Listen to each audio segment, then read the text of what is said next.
അസ്സലാമു അലൈക്കും വറഹ്മത്തുള്ളാഹി വബറകാതുഹു. പ്രിയപ്പെട്ട രക്ഷിതാക്കളെ, വിദ്യാർത്ഥികളെ, സമസ്ത കേരള ഇസ്ലാം വിദ്യാഭ്യാസ ബോർഡ് 2024-25 വർഷത്തിൽ അർദ്ധവാർഷിക പരീക്ഷയ്ക്ക് വേണ്ടി 5ാം ക്ലാസ്സിന് വേണ്ടി തയ്യാറാക്കിയ അഖീദയുടെ ക്വസ്റ്റ്യൻ പേപ്പറാണ് വായിക്കുന്നത്.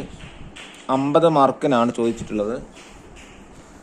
ക്വസ്റ്റ്യൻസിൻ്റെ രീതി അറിയുക എന്നുള്ളത് പരീക്ഷ എഴുതാനും പഠിക്കാനൊക്കെ തീർച്ചയായിട്ടും ഉപകാരപ്പെടും, സഹായകമാകും. നമുക്കൊന്ന് വായിക്കാം. ആദ്യമായി യോജിപ്പിക്കാം. ഒന്നാമത്തത്, ഇസ്ലാമിൻ്റെ യഥാർത്ഥ മാർഗം അഹ്ലു സുന്നത്ത് വൽ ജമാഅ. 2, ദുർബലനും നിസ്സഹായനുമാണ് മനുഷ്യൻ. മൂന്നാമത്തത്, ഖുർആനിൻ്റെ വ്യാഖ്യാനമാണ് സുന്നത്ത്. 4, അമ്പിയാക്കൾ അല്ലാത്ത മനുഷ്യരിൽ ഏറ്റവും ശ്രേഷ്ഠർ സ്വഹാബി. 5, അള്ളാഹുവിൻ്റെ വചനമാണ് ഖുർആൻ. 6, സ്വഹാബികളിൽ ഏറ്റവും ശ്രേഷ്ഠർ അൽ ഖുലഫാ റാഷിദൂൻ. 7, മഹാത്മാക്കൾക്ക് നാം പറയുന്നു ഔലിയാ. 2ാമത്തെ കോളത്തിൽ നിന്നാണ് മാച്ച് ചെയ്യേണ്ടത്. ഇനി 2ാമത്തെ വേർതിരിക്കാം. ആദ്യമായ കോളം വായിക്കുന്നു.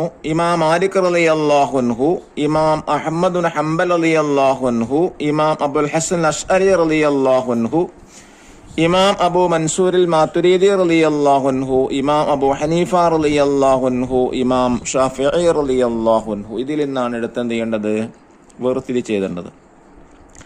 വിശ്വാസപരമായ കാര്യങ്ങൾ തെളിവ് സഹിതം വിശദീകരിച്ച ഇമാമുകൾ. 1, ഇമാം അബുൽ ഹസൻ അശ്അരി റഹിമഹുമുല്ലാ. 2, ഇമാം അബൂ മൻസൂർ മാതുരീദി റഹിമഹുമുല്ലാ. ഇനി കർമ്മപരമായ വിധികളുടെ ക്രോഡീകരണം പൂർത്തീകരിച്ച ഇമാമുകൾ ആരാണ്? 1, ഇമാം അബൂ ഹനീഫ റഹിമഹുമുല്ലാ. 2, ഇമാം മാലിക് റഹിമഹുമുല്ലാ. 3, ഇമാം ഷാഫിഈ റഹിമഹുമുല്ലാ. 4, ഇമാം അഹ്മദ് ബിൻ ഹംബൽ റഹിമഹുമുല്ലാ. 4 ഇമാമിയങ്ങളാണ്. ഇനി 3ാം ഉത്തരം എഴുതാം. 1ാമത്തെ ചോദ്യം, മുഅ്ജിസത്തിന്റെ പ്രത്യേകത എന്താണ്?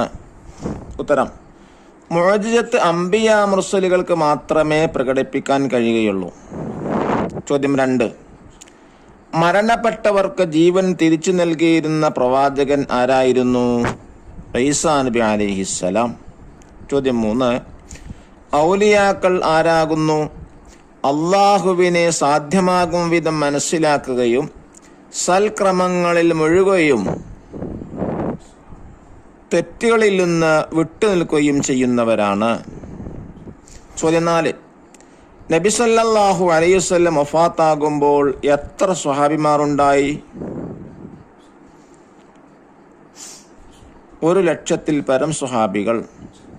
5ാമത്തെ ചോദ്യം, സ്വഹാബി എന്ന് പറയുന്നു ആർക്ക്? മുഅ്മിനായ നിലയിൽ നബി സല്ലല്ലാഹു അലൈഹി വസല്ലമ തങ്ങളുടെ അടുക്കൽ അല്പമെങ്കിലും താമസിക്കുകയും മുഅ്മിനായി തന്നെ മരിക്കുകയും ചെയ്തവർക്കാണ് സ്വഹാബി എന്ന് പറയുന്നത്. ഇനി 4ാമത്തത് 2 വീതം എഴുതാം. അതിൽ ചോദ്യം 1, മുബത്തദിഅകളുടെ ചില അടയാളങ്ങളാണ് എഴുതേണ്ടത്. 2 എഴുതിയാൽ മതി. 1, മരണാനന്തരം മഹാത്മാക്കൾക്ക് അള്ളാഹു നൽകിയ പ്രത്യേകതകൾ നിഷേധിക്കുക. 2, ജുമുഅയുടെ 1ാം ബാങ്ക് അനാചാരമാണെന്ന് പറയുക. ഇനി 2, പ്രാർത്ഥനയുടെ മര്യാദകൾ. അതിലൊന്ന്,